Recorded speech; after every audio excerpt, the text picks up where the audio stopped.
Agora eu sei o que é mais difícil para você.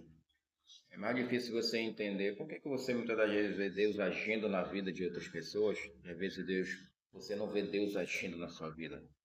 É muito estranho a gente ver as coisas dessa forma. E mais complicado ainda é quando Deus te usa para outras pessoas, correto?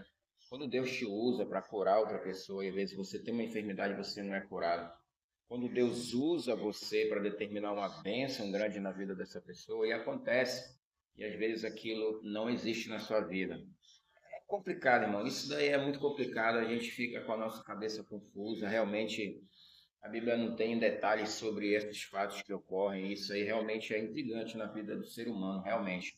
Muitas das vezes, por que a gente vê tantas coisas acontecerem, né, na vida? Não é uma questão de inveja. Não é uma questão de inveja, porque, assim, dentro do ser humano, você tem aquele senso assim. Você pensa dessa forma, né? Que Deus, ele amou o mundo de uma tal maneira que deu o seu único filho para morrer por toda a humanidade. Então, nós entendemos que Deus, ele ama todas as pessoas. E Deus ama o cristão, ama o pecador, ama o ímpio, ama todo tipo de pessoa. Ele pode não amar as coisas erradas que o ser humano faz. Mas nós temos aquele senso assim, Deus ama o pecador, quanto mais nós que estamos na presença dele. Não, irmão, não é assim que funciona. Mesmo que você e eu estejam na presença de Deus, mas mesmo assim somos pecadores.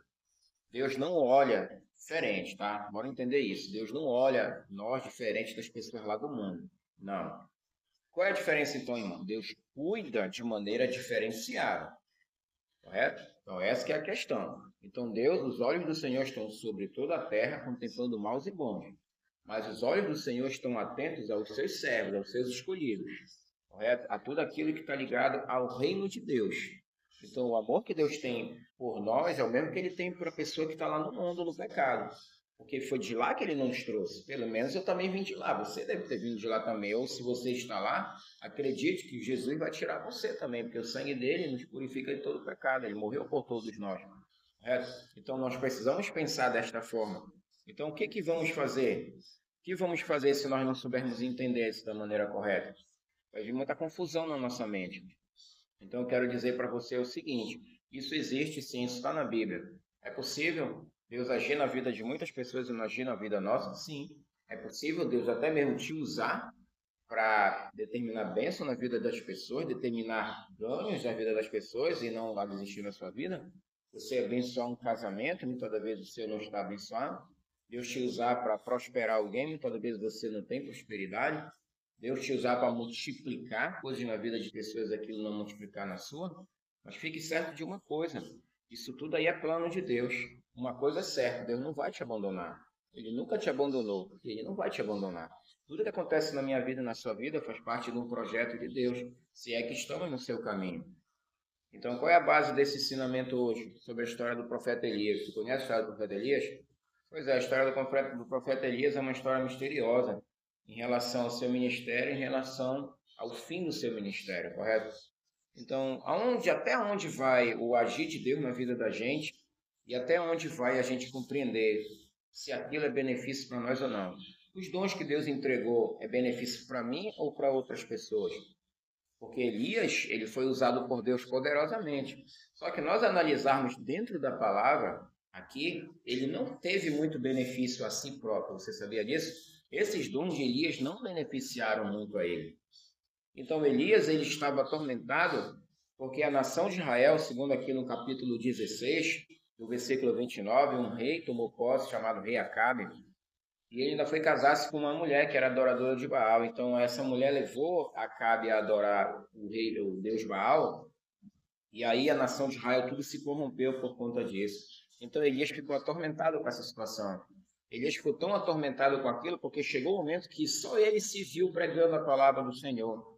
Que a palavra do profeta era a palavra de exortação, era a palavra de chamar a atenção, de palavra de repreensão. É isso que era a palavra dos profetas naquela época, no passado, certo? Era assim que era a palavra deles. Então eles chamavam a atenção para o povo abandonar a idolatria, abandonar o erro, abandonar o pecado. Só que Elias se viu sozinho diante dessa situação. Mas até onde vai um homem que foi usado poderosamente, né, para destruir lá 850 profetas, né, falsos, de Azera, de Baal?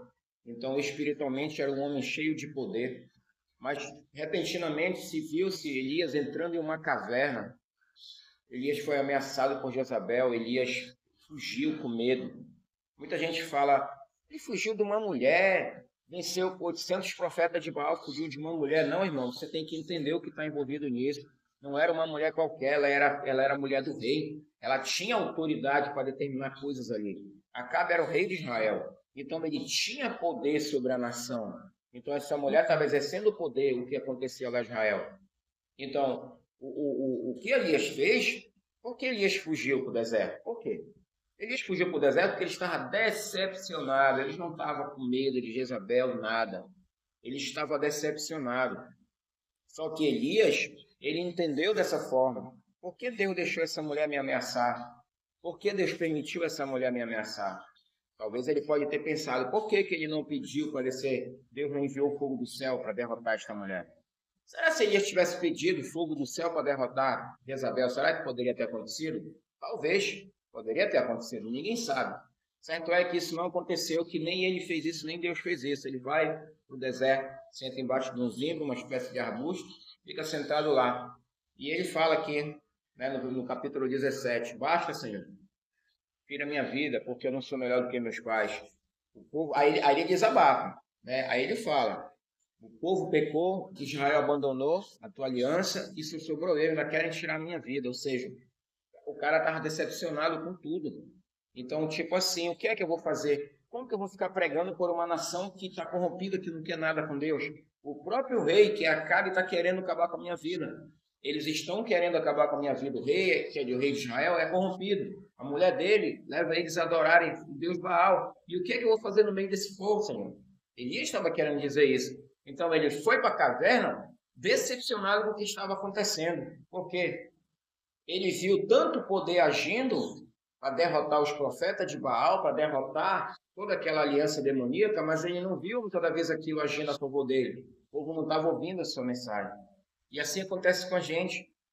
Não é verdade? O profeta, ele nem sempre tem a vida correspondente à vida de outras pessoas. Não é porque você ora por alguém, porque aquela bênção vai chegar na sua vida também. E eu vejo muita gente errando, irmão, com isso.